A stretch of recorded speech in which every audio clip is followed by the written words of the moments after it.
Retour donc de ce magazine pour la deuxième partie de l'émission. Je vous rappelle les deux grands titres qui seront à développer. Des rencontres à ce jour où le Cameroun sera face au Ghana. Match délicat pour les deux équipes, mais aussi le Bénin que nous allons suivre de très près qui va tenter de confirmer. Et puis deuxième grand titre, eh bien, ce sont les à côté de cette CAN. Qu'en est-il pour les binationaux? Nous allons vous proposer donc un dossier tout à l'heure dans cette deuxième partie. Et puis nos invités, vous les avez vus en première partie d'émission. Il y a Sami Mochtabi qui est sur, comment dirais-je, la gauche. Et puis Mister Michael Dengosoua, journaliste également, mais originaire du Congo. Sami, il est du Maroc. Sami qui va souvent d'ailleurs, hein, non? Oui, ouais. 2-3 fois par an, le Maroc, c'est essentiel. Michael, il faudrait peut-être un peu plus souvent aussi, vous. Je vais au Congo, hein, pour moi. Combien de fois par an? Je fais au moins une fois par an au Congo. Une fois, mais c'est bien quand même. Oui, toujours se ressourcer. Toujours. Ouais, c'est important. Et puis pour l'interactivité, donc je vous rappelle les pronostics tous les jours et puis vos analyses après les matchs, par exemple Cameroun-Ghana de ce soir. Juste après le match, vous allez sur nos réseaux sociaux, vous analysez, vous donnez votre point de vue. C'est toujours sur Facebook Africa24 TV, puis sur le Twitter avec le hashtag Africa24.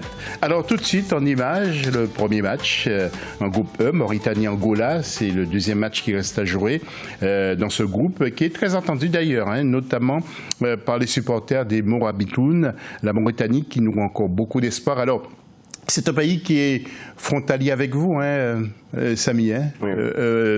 La Mauritanie. Pourquoi le développement du football s'est fait attendre, selon vous, en Mauritanie?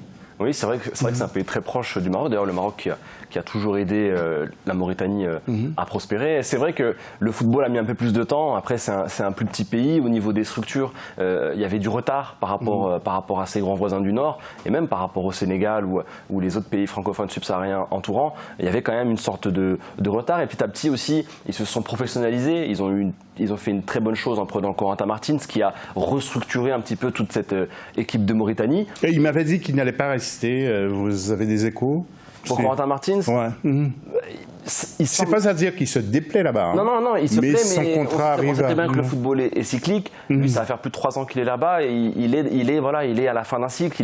Il a fait monter cette équipe de Mauritanie puisqu'elle partait quasi de rien. Ils se sont développés grâce au CHAN qui a vraiment beaucoup servi à cette équipe-là et son travail est en tout point remarquable. Oui, on peut remarquer parce que là, comme c'est leur première qualification, je trouve qu'il a fait un très beau travail. C'est historique. C'est historique. Pour lui, je pense que sa finalité, c'était une participation à la CAN. Voilà, il devrait passer le relais pour que la Mauritanie franchisse une nouvelle étape. Oui, alors nous allons voir le classement, Michael, et justement, avec le Mali qui est seul en tête, devant la Tunisie 2 points, Angola est 3e, la Mauritanie n'a pas de points. Est-ce que vous pensez que la Mauritanie peut revenir, Michael? Ça va être très dur, hein. Le match d'aujourd'hui, la Mauritanie est obligée de gagner l'Angola. Je pense que ça va être dur contre l'Angola, parce que l'Angola est quand même un peu plus structuré que la Mauritanie, puisque c'est la première qualification. Donc moi, en termes de pronostic, je verrais plus l'Angola gagner par rapport à la Mauritanie. Vous me mettriez un billet sur l'Angola? Je mettrais plus un billet sur l'Angola que la Mauritanie, mais après, bon, tout est possible dans le foot. Hein. On a toujours eu des surprises dans certains grands matchs.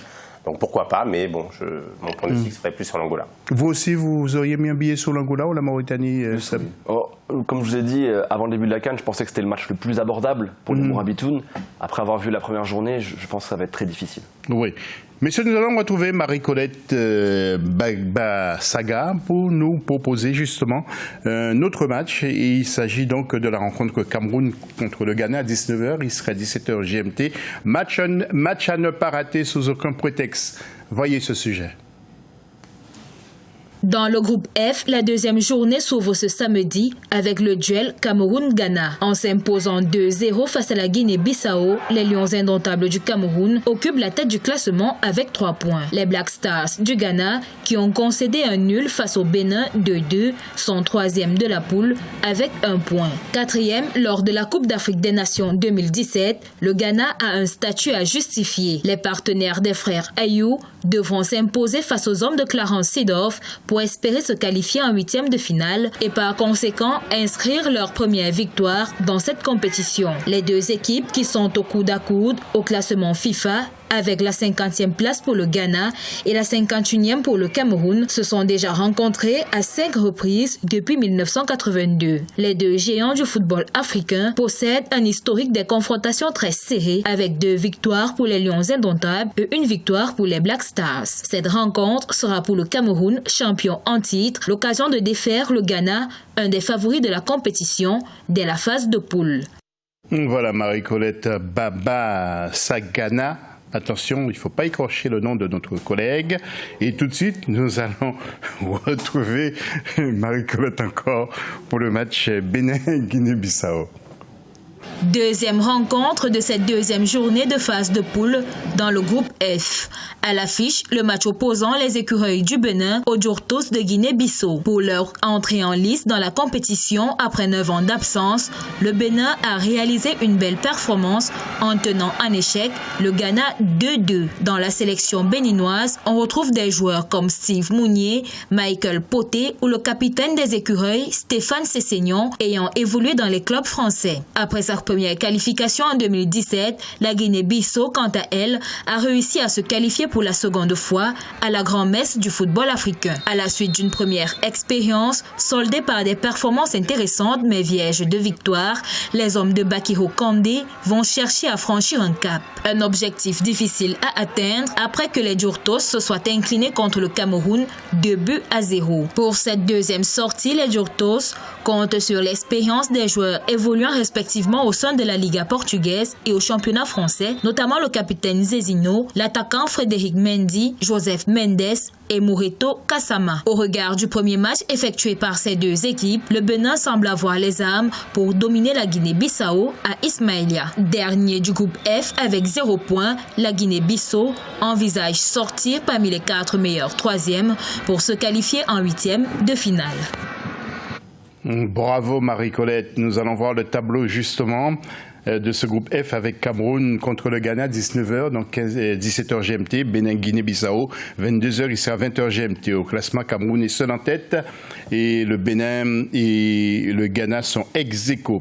Alors il faudrait que le Cameroun continue justement et gagne encore ce soir, mais devant le Ghana des frères Ayou, Michael. Je pense que le Cameroun c'est un vrai test ce soir contre le Ghana. C'est un vrai test. Ah oui, je pense que c'est un vrai test pour le Cameroun en termes de jeu, parce que le Ghana est une équipe très forte. Il ne faut pas oublier que c'est une revanche aussi pour le Ghana. Est-ce que vous pensez que c'est l'heure des tests justement pour le... À mon avis, oui, je pense, surtout pour le Cameroun, parce que le Ghana, ils veulent reprendre la revanche sur la demi-finale de l'ancienne Coupe des Nations. Ouais. Et là, je pense qu'ils ont vraiment envie de prouver ce qu'ils sont capables. En plus, les deux stars, Choupo-Moting et André Ayou, vont peut-être jouer ce soir. Donc, je pense que ça peut être vraiment très intéressant. Donc, vous voulez dire que ça sera un face-à-face Oui, pour moi, c'est le gros choc d'aujourd'hui, ce match-là. Oui. Alors, Choupo-Moting, l'autre fois, on l'a vu, hein. Comment il transperce les défenses. On attend son but. Et peut-être c'est pour ce soir, monsieur Samy. Mais c'est par rapport à ça. Il a dit que, que les Camerounais n'avaient pas peur des Black Stars. Je pense que c'est une vraie affiche, c'est une vraie belle affiche. Voilà, c'est les deux meilleures équipes de cette poule. C'est les deux équipes qui vont se disputer la première place. Pour moi, c'est deux équipes au style un peu similaire, un gros impact physique, un milieu de terrain très solide et des attaquants efficaces, que ce soit pour le Cameroun ou pour le Ghana. Donc ça va être très intéressant. Ça peut être un test. Je suis d'accord avec Michael, c'est un test. Le Cameroun va se jauger puisqu'on ne sait pas très bien à quel niveau ils vont être. Vous voulez dire que ce match tombe à pic? Oui, pour se jauger, pour savoir où on en est, je pense que le Cameroun a besoin de ce match face au Ghana. Le Ghana en plus a besoin de se rattraper après son entrée en matière difficile face au Bénin. C'était quand même une surprise ce match nul, donc ça va être très intéressant. Ça va vraiment être très intéressant. Ils ont été menés, le Ghana a été mené au début 2-1 contre le Bénin. Et même dans le contenu, ça va être assez pauvre. Ouais. Alors justement le Bénin, parce que les Béninois qui nous regardent ne seront pas contents si on ne parle pas du Bénin. Il ne faut pas négliger cette équipe quand même, messieurs. C'était une belle partie. Le Bénin peut avoir sa première qualification. À condition, je ne le dis pas très fort, que le Ghana perde. Oui, après. Mais bon, je ne pense pas que le Ghana va se laisser faire comme ça devant le Cameroun. Ouais. Alors le Bénin, comment sentez-vous cette équipe qui est entraînée par quand même un entraîneur expérimenté, ancien gardien, qui a parcouru déjà un peu toute l'Afrique, c'est M. Michel Dussuyer. Tout à fait. Ouais, comment sentez-vous cette équipe béninoise? Après, moi, le Bénin, comme il expliquait, a été une surprise vraiment au début. Donc personne ne s'attendait à ça. Donc ils ont amené un match, effectivement, où ils ont mené. Donc heureusement que le Ghana s'est ressaisi pour revenir au score. Mais le Ghana a eu du mal. Donc je pense que c'est une belle surprise et c'est un match qui peut, c'est une équipe qui peut prétendre à une qualification. Samy, vous qui suivez de près tout le football africain aussi. Pour ce qui est du Bénin, je trouve que Dussuyer a réussi un beau travail. Il n'y a pas vraiment, si on compare au Cameroun et au Ghana, il n'y a pas la même qualité de joueurs, il faut bien être honnête. Il n'y a pas de star européenne ou autre. On l'a vu avec un Poté vieillissant qui a été brillant face au Ghana. Oui, s'il y a victoire ce soir face à la Guinée-Bissau, il y a une possibilité. Cessignon arrive ou pas? Je n'ai pas d'infos. On ne sait pas. En tout cas, on va tout miser. Ça reste une surprise. Mais en tout cas, pour le Bénin, s'il y a victoire ce soir, avec 4 points, si on compare à peu près avec l'Euro, les tournois à 24 équipes, avec 4 points, il y a de grandes chances d'être qualifié quand même. Ouais. Et on verra Poté rajeunir, pas vieillissant. On l'espère. S'il te plaît. Nous allons faire un zoom. Premier zoom, c'est sur l'Angola. Regardez avec la rédaction. Avec une participation à une phase finale de Coupe du Monde, l'équipe nationale de football d'Angola fait partie du club restreint des équipes africaines à avoir pris part à cette compétition. Mais au niveau continental, les Palancas Negras n'ont pris part qu'à cette édition de la CAN et y participeront pour la 8e fois cette année.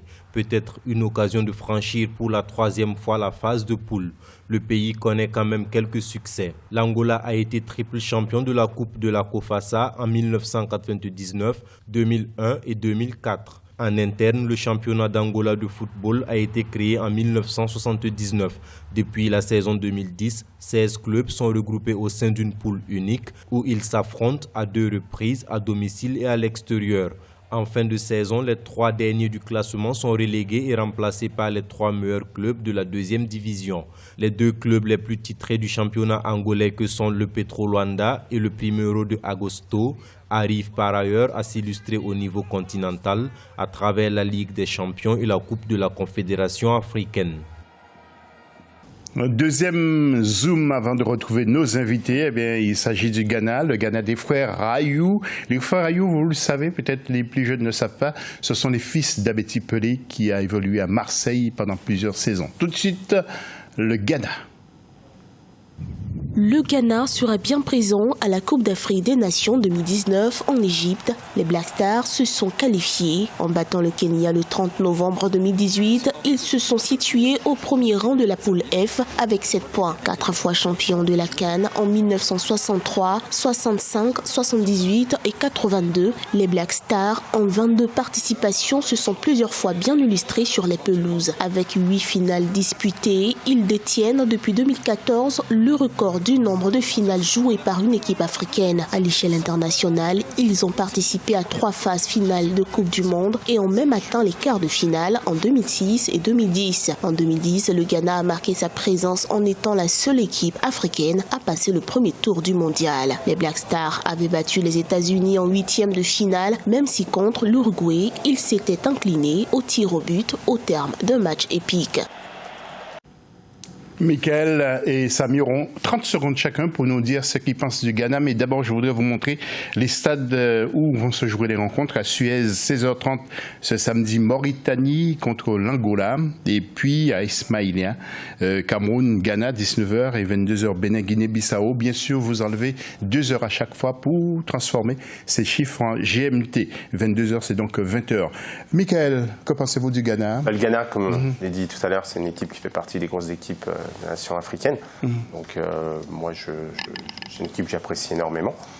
Donc je n'ai pas grand-chose à dire, à part que bon, voilà. Mais ça a mis un petit mot rapide. Oui, pour le Ghana, j'ai l'impression que c'est un petit peu maintenant ou jamais pour cette génération dorée, quart de finaliste de la Coupe du Monde 2010. Depuis, il y a un goût d'inachevé. Il y a une Coupe du Monde 2014 au Brésil au goût insipide avec une élimination en poule, des CAN pas forcément satisfaisantes, même si voilà, des finales ont été atteintes. Je pense que là, c'est une équipe vieillissante. C'est un petit peu la dernière chance pour cette grosse génération des Black Stars. Voilà, sinon dans 5 ans, les foires Rayou ne seront plus là, bien sûr. C'est la fin de la deuxième partie. À tout à l'heure pour la troisième et dernière partie de cette émission.